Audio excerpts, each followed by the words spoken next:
Et si la prochaine grande aventure industrielle africaine s'écrivait aujourd'hui à Bobo-Dioulasso? Sur le sol du Burkina Faso, un événement sans précédent vient de se produire. En l'espace d'une seule journée, 3 usines flambant neuves ont vu le jour à Bobo-Dioulasso et à Kaya. Ce n'est pas une simple coïncidence. C'est la marque d'une volonté politique ferme incarnée par le président Ibrahim Traoré, qui affiche sans détour son ambition de métamorphoser l'économie burkinabé. Pour saisir l'ampleur de ce moment, il faut imaginer la scène. En ce matin ensoleillé, les habitants, vêtus de leurs plus beaux pagnes, se rassemblent près des usines. Des enfants courent autour des stands de nourriture, tandis que les officiels prennent la parole devant une foule attentive. Les tambours résonnent, ponctuant chaque discours d'une note d'espoir et de fierté nationale. Fini l'époque où les richesses agricoles quittèrent le pays sans aucune valeur ajoutée. Désormais, noix de cajou, maïs et semences sont transformées localement, à travers des infrastructures modernes.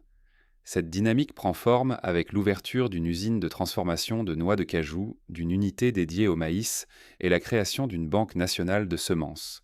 Autant d'initiatives qui font naître l'espoir d'une souveraineté retrouvée sur les plans économiques et alimentaires. Pour mieux cerner la portée de cette révolution, rappelons-nous des décennies passées. Dans les années 70 et 80, nombre de pays africains ont vu leurs matières premières partir à l'étranger pour revenir sous forme de produits sans fini, bien plus chers. Le cacao ivoirien, le coton malien, le café éthiopien, tous ont connu ce même sort. Au Burkina Faso, la filière coton fut longtemps l'unique exemple d'industrialisation locale, mais elle peinait à transformer plus d'un quart de la production.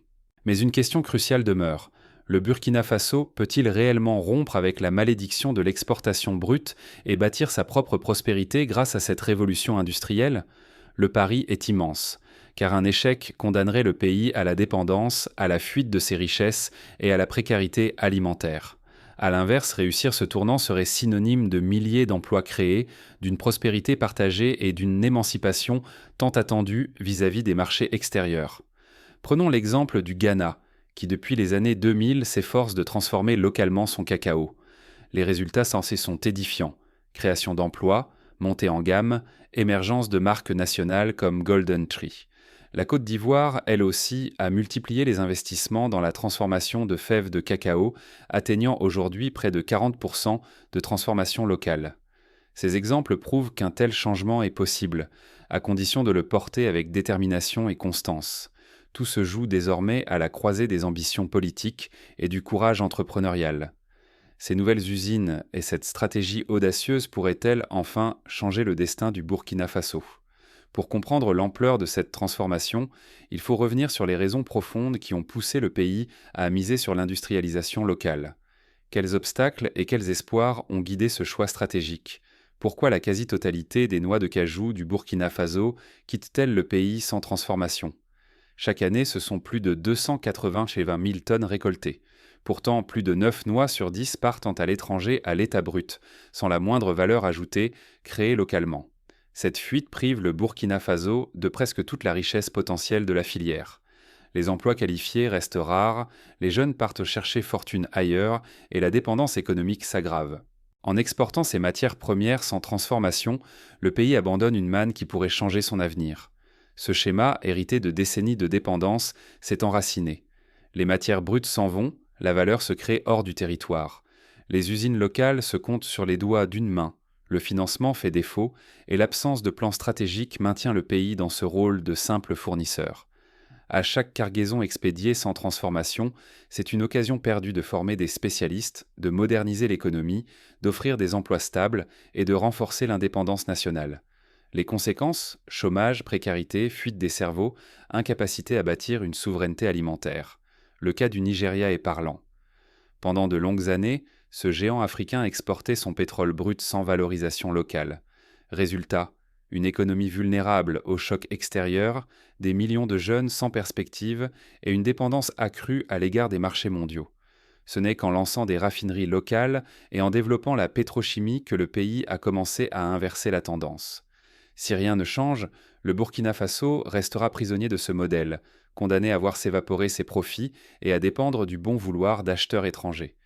Mais aujourd'hui, une génération montante d'entrepreneurs et de décideurs refuse de voir ce scénario se répéter. Ils misent sur la transformation locale pour inverser la tendance et reprendre le contrôle de la filière.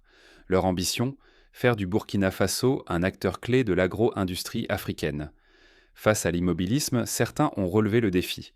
Refusant d'abandonner, ils ont construit pierre après pierre des usines au cœur du Burkina Faso. Leur moteur, la conviction qu'un autre futur est possible, bâti sur la transformation locale. La première percée majeure, l'ouverture de l'usine Burkina Cashew à Bobo Dioulasso. Avec une capacité de 150 000 tonnes par an, elle emploie plus de 1700 personnes, directement ou non. Signe fort, l'État détient un quart du capital, gage d'un partenariat public-privé inédit qui change la donne. Pour illustrer l'impact d'une telle initiative, prenons le cas d'un jeune diplômé de Bobo Dioulasso, naguère contraint d'émigrer vers la Côte d'Ivoire, ou le Ghana faute d'opportunités locales. Désormais, il peut postuler à des postes d'ingénieur de production, de gestionnaire de chaînes logistiques ou de technicien de maintenance, directement dans son pays natal. Ce sont des centaines de familles qui voient leur niveau de vie s'améliorer. Ce succès n'a pas été offert sur un plateau. Les entrepreneurs ont dû affronter le scepticisme, multiplier les démarches, encaisser refus après refus.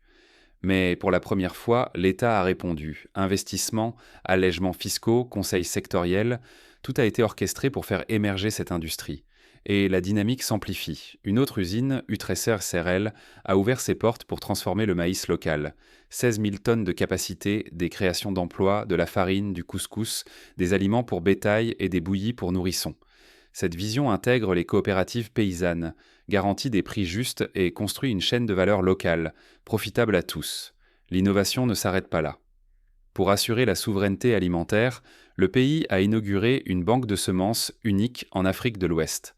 Ce dispositif stratégique protège la diversité agricole, sécurise l'accès aux semences et renforce l'indépendance du Burkina Faso face aux aléas extérieurs. Si ces efforts échouent, c'est l'effondrement des espoirs. Jeunes privés d'avenir, agriculteurs piégés dans la précarité, industriels résignés à l'impuissance. Mais si la réussite est au rendez-vous, une puissance locale émerge, capable de transformer ses ressources, de créer des emplois, de maîtriser son destin. Mais derrière ces réussites, chaque victoire s'est payée au prix fort. Car industrialiser l'agroalimentaire au Burkina Faso, c'est aussi se heurter à d'immenses obstacles. L'un des défis majeurs réside dans l'accès à l'énergie. De nombreuses usines africaines, faute d'électricité fiable, doivent fonctionner avec des groupes électrogènes coûteux. Les coupures d'électricité ralentissent la production et augmentent les coûts.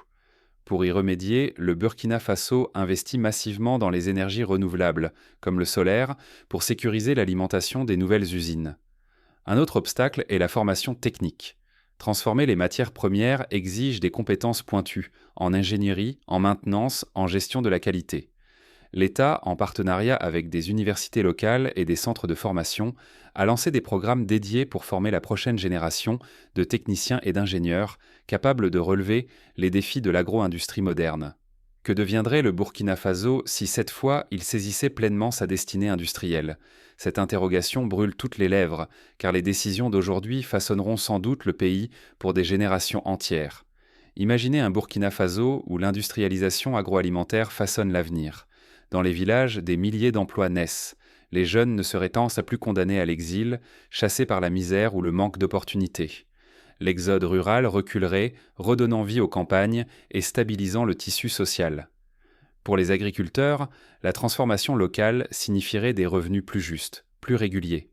Fini le temps où chaque récolte se bradait à vil prix à des intermédiaires étrangers.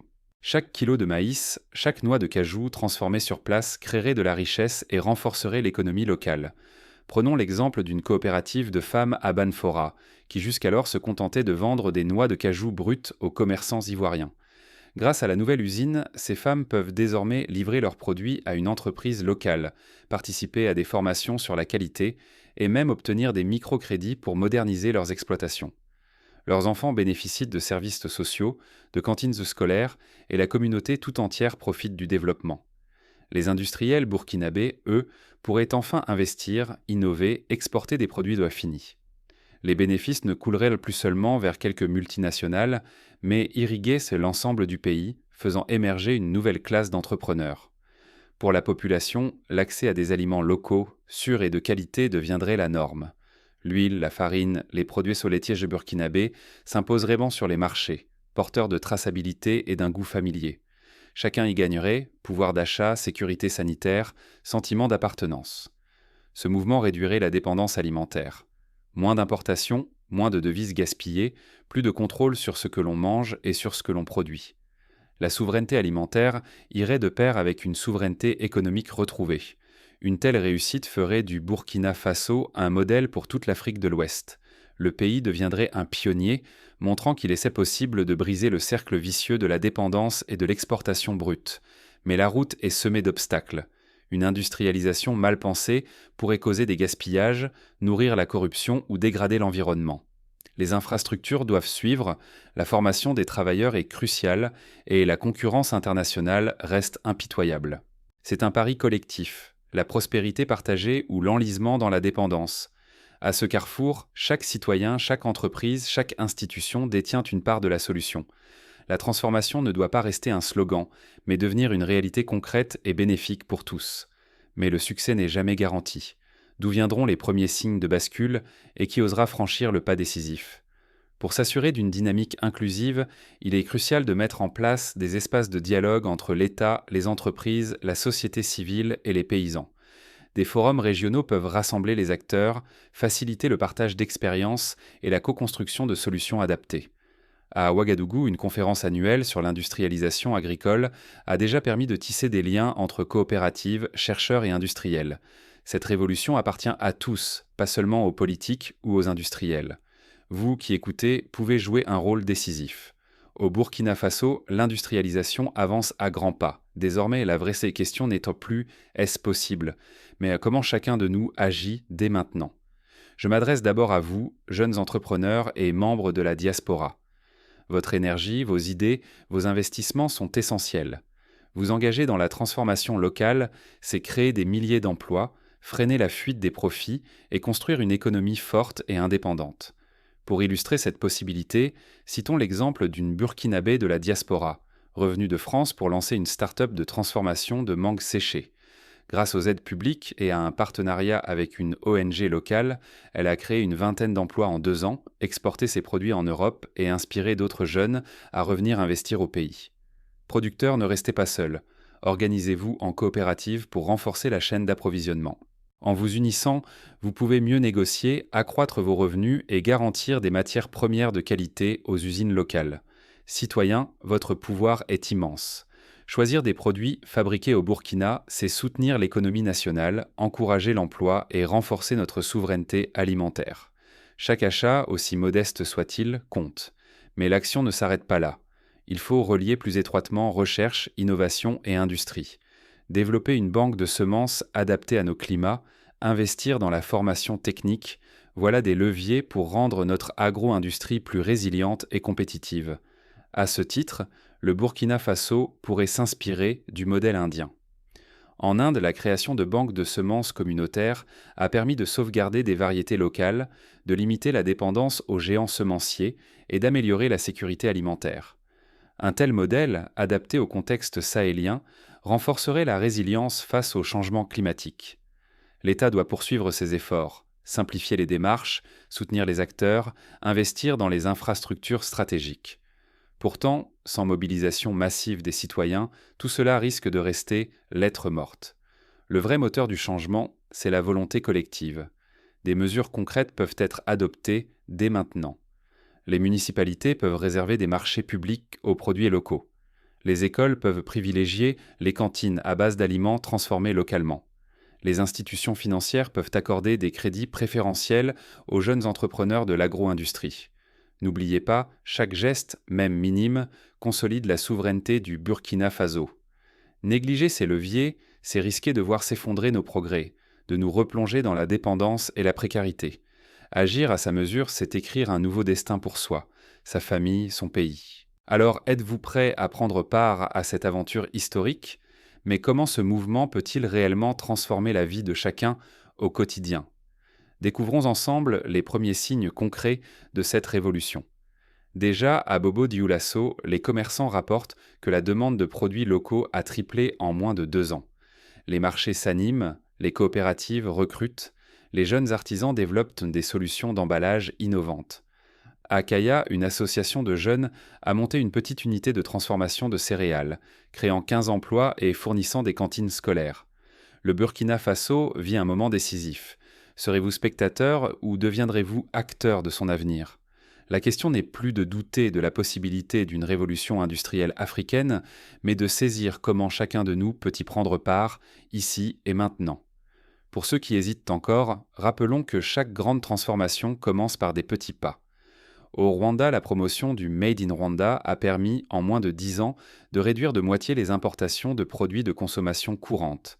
Au Sénégal, le programme d'accélération de la transformation économique a permis l'essor de filières comme l'arachide et le poisson, créant des milliers d'emplois locaux.